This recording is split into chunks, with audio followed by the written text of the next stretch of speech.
Optase Comfort Dry Eye Spray relieves irritation of the eyes, the eyelids, and the skin around the eyes. For use, remove the protective cap.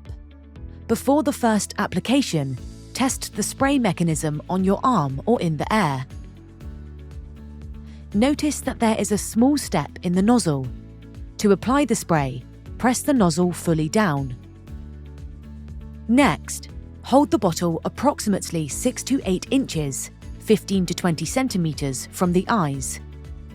Close both eyes and then apply 1 to 2 sprays on the closed eyelids. If you are using other personal care products in the eye area, let them settle for at least 10 minutes before applying the spray, or use the other product not earlier than 10 minutes after applying the spray. Once you are ready, put the protective cap back on the nozzle head. You may use the spray several times a day and during contact lens wear. If you are using eye makeup, you may wish to apply the spray from a longer distance to avoid spreading, depending on the type of makeup. Use within 6 months of opening the bottle. To learn more, visit scopeeyecare.com or contact our customer care team at info@scopeeyecare.com.